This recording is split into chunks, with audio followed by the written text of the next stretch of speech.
بسم اللہ الرحمن الرحیم۔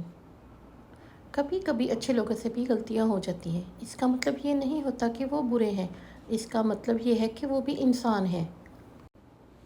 معافی غلطیوں کی ہوتی ہے، دی ہوئی اذیتوں کی نہیں۔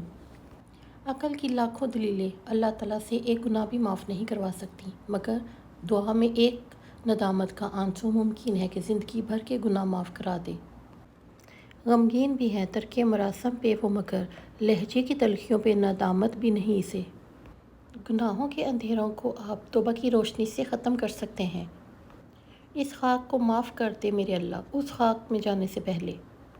تقدیر کے لکھنے پر کبھی شکوہ نہ کرنا، اے انسان تو اتنا عقل مند نہیں کہ اللہ کے ارادے کو سمجھ سکے۔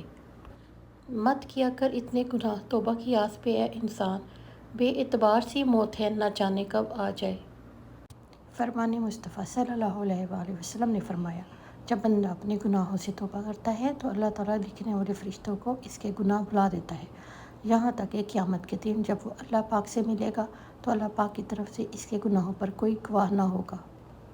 جوانی میں خوب سجدے کر لو، کیونکہ میں نے بڑھاپے میں اکثر لوگوں کو بنا سجدے کے نماز پڑھتے دیکھا ہے۔ اے ہمارے رب، ہمیں آزمائش میں مت ڈال، ہم بہت کمزور ہیں، ہمارے ساتھ رحم و کرم کا معاملہ فرما۔ لوگوں کو اس طرح معاف کر دیا کرو جس طرح تم اللہ تعالیٰ سے امید رکھتے ہو کہ وہ تمہیں معاف کرے گا۔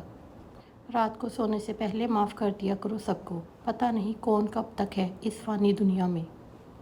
اپنے آپ کو معاف کر دو، جب تک تم اپنے آپ کو معاف نہیں کرو گے تو یہ نفس اور شیطان بھی بھو بھو کرتا رہے گا، تمہیں تمہارے گناہ یاد دلاتا رہے گا، اچھائی کی طرف جانے سے روکتا رہے گا، بری صحبت کی طرف کشش باقی رہتی ہے۔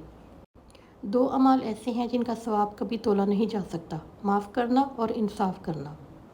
دنیا کے لوگ عجیب ہیں، دوسروں کو معاف نہیں کرتے اور خود اللہ تعالیٰ سے معافی کے طلبگار رہتے ہیں۔ اللہ نے نماز میں بھی سجدہ سہو رکھا ہے، اور لوگ ہیں کہ ایک غلطی بھی معاف نہیں کرتے۔ ہزاروں غلطیوں کے باوجود آپ اپنے آپ سے پیار کرتے ہیں، تو پھر کسی کی ایک غلطی پر اسے نفرت کیوں کرنے لگتے ہیں؟